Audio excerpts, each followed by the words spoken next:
Hey guys, it's Eddie Trevino here. Tell Me a Joke podcast. I'm here with Jesse. How do you pronounce your last name? Saldaña? Saldaña. Jesse Saldaña from H-Town.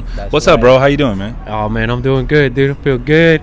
Just had a really good set, Yeah, I was in there. I saw the show. I thought you were fucking great, dude. You're fucking hilarious, bro.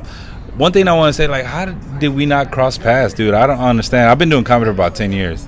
I heard of you before. I know now that you said your name. I don't know your face, but I heard your name before. Well, I mean, dude, honestly, you're from Houston. I'm from Dallas. Yeah. So, like... Oh, so I've been doing shows in Dallas for a while. Like, shout out to Flo Hernandez for... I know Flo. Yeah, fuck yeah. Shout out to Flo. Derek Jack.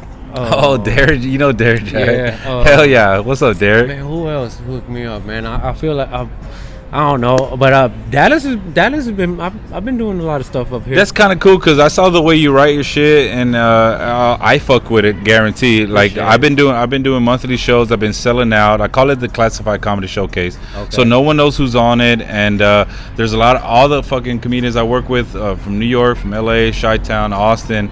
They fuck with me, and they pull up, and I'm blessed that they come, and the shows are fucking fantastic. And I sell out, and I get the hood coming out, right? Like Oak Cliff comes out, whatever. Really? So, but I'm telling you, like, I think they will fucking love your shit, bro. Oh man, I appreciate that, man. Yeah. And like most of my stuff is based on truth, which has come back to bite me in the ass a couple of times. No, dude. when it comes about truth coming back to bite somebody in the ass, dude, I live in Dallas, bro. Yeah, like, you know, if I'm trying to do something with myself, I gotta cut a lot of old ways out. And I choose not to sometimes, and it gets me in trouble. I'll tell you, man, like sometimes I'll be telling jokes, and I've had relationships ending over because they see me posting and they're like, hey, that was real, wasn't it? I was like, nah, it's just a joke. And they're like, I know it's real. You always talk about real stuff in your comedy. I'm like, hold on, are these girls that like you date? Is that what you're talking about? I mean, I've been trying to date, but like, man, I could just imagine what a Houston Latina girl, her opinion about you making a joke about just any female idea. We need to change the subject, bro. These are jokes though. I get it though, because the culture don't really like. Well, of course they're gonna approach the idea of you trying to do comedy like, oh, you trying to be a clown, bro? Yeah. What you trying to do, bro? I mean, we're bar clowns, bro. Yeah, we're fucking clowns. Yeah, of course. But like the reason I talk about myself so much is because when I started stand up, like I tried to do Trump jokes.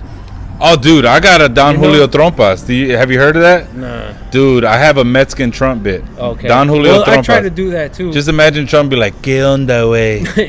¿Qué rollo con el pollo? You know what I mean? So, like, I tried some Trump jokes, and then my friends messaged me, and they were like, hey, man, that ain't it, bro. Okay. And then after a show, this guy came up to me. I didn't know who he was. He was like, hey, man, I really like when you were talking about your personal stuff. Yeah. He goes, that's what people want to hear. No. Just some random audience. Dude, honestly, I'm going to tell you right now. I lived in New York for a couple years, and I know for a fact, like, the places like the Comedy Store, not the Comedy Store, the fucking Cellar.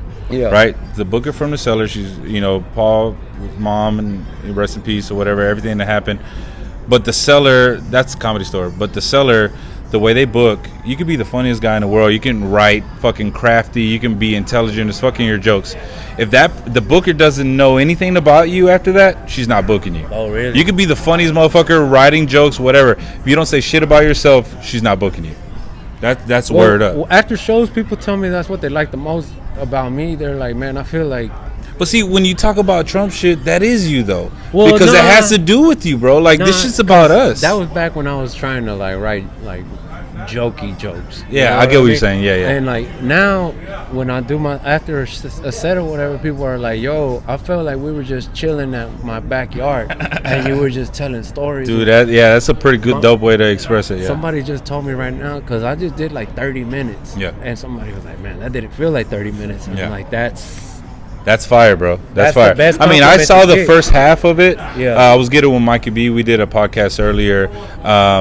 But no, the first half, dude, I was like, fuck yeah, dude. This guy's fucking hilarious. And I did relate to a lot of your shit. Of course, I grew up in Oak Cliff. That's another thing. Like, people tell me, like, yo, I relate to so much of your stuff. Dude, we're from the hood. We get it. But the thing I think the difference between your come up in Houston considering the majority in Houston, or the people that decide to go out and check out comedy shows, which is the Latin people. Here, this is old white people money city. Okay, yeah. So yeah, like, yeah. I'll get the hood to come out, but when it comes to like getting booked for these other shows, and they think like, oh shit, we got to please our audience, like they think I'm a risk to offend people, and I don't. Like when I do write about Trump shit, I don't write it to offend anybody or take a side. I'm on that line, bro. I'm that funny shit, and I do talk about it because it affects me and affects, like, I got kids. And you know the whole kids in cages shit. I bring it up, but I mean I make it funny. But I bring it up because we stopped bringing it up. We stopped talking about it. And my 10 years of doing comedy here in Dallas, trust me, I've gone through so many hoops when it comes to like people trying to cancel me. Yeah. People didn't relate to me. People that didn't even know me thought they knew me. But that's where they went wrong because they didn't, and a lot of people did, and people still supported me, and that's why I keep it pushing. You know what I mean? Fucking shout out to all the homies. But like bikers that just passed by. Yeah. The reason I wanted you to do this with me because what I saw about you, like I want to support it. I want you to keep doing that shit. That's just fucking hilarious. And you know what? I do book shows here once a month, and they sell out all the time, classified. So I don't tell anybody you're coming. You just cool, perform, man. And you get paid. Hey, I'll tell you this much. I got like 30 cousins up in here, bro. Like in Dallas, you know what I'm saying? 30 cousins? Yeah, bro. The first time I did the Addison Improv, it was just like a whatever show, right? Yeah. But it's kind of like a bringer show, you know what I'm saying? But of course it was, bro. I told my cousin they'd never seen me do stand up before. Yeah. The guy that booked it was like, "Yo, I thought you said your people were coming on. Like, they're gonna be late, bro. Like, it's Wednesday, hell yeah, or whatever, Sunday or whatever." Yeah. And then 30 Mexicans showed up at the same time, and he was like, "Those are not your cousins." I was like, "Yeah, all of them are related to me." I'm like, "We are a living stereotype, dog." Dude, I think since it was a bringer show, if you would have bombed, they would have still booked you. Yeah, 100%. But yeah, I do want to, if any of my cousins see this, man, I want to shout y'all out. Y'all are so awesome. They support me so much, bro. Like, hey, you know what? Y'all should come out to my show. He might be on it. I don't know, depending if he's available. You know what I mean? But anyways, though, like that cousin love and that shit right there, that support that you have, that's what it's all about, dude. Like, not only do you have a dream and you believe in the dream, these motherfuckers fuck with you. Let me say something on that, bro. Because doing stand up is not my dream. Okay. I do stand up because I just kind of fell into it, and I don't want to be responsible with my life. I'm not gonna sit here and lie to you that I do stand up because I love it. I just, man, no one does stand up because they love it. I want to get paid to make people laugh. Like, I do this for myself. I'm selfish, bro. No, I'll be honest with you. I'm selfish, dude. I ain't trying to. Have you ever gave advice to someone to be more selfish? Ooh, that's the best advice, bro. Yeah. Like when people are like so stressed out. I'm saying too many things. Yeah. I'm incriminating myself. Not really. All right, man. Yeah. Okay, so it's been past 5 minutes. Hey, look, you know what? Is Eddie Jesse, man. If y'all don't follow him, y'all should follow him. What's your Instagram? At Theo Jesse, TIOJSSI. Theo Jesse, man. Instagram. Follow this guy. If you fuck with me, you fuck with this guy. All I want to do is support this shit. I saw him for the first time. Luckily, we did meet because I support shit like this. I support funny. That's what I'm all about. And before we end podcast, like this is the Tell Me a Joke podcast. I don't tell people to tell me a joke because that's fucking stupid, right? But I do give you let's say a 30 seconds to a minute to just say whatever you want. You want to plug something, you want to sing, like something random, you want to fucking preach, whatever, anything before we close out.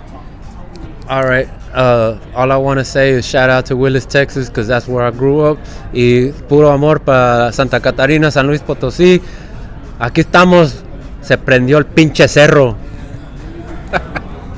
Se prendió el pinche cerro, man. Thank you, Jesse, man. Thank you for being a part of this. Good to meet you, bro. Hey, I fuck with you hardcore. I'll let you know about the dates that are available. But thank you. This has been another episode of Tell Me a Joke podcast.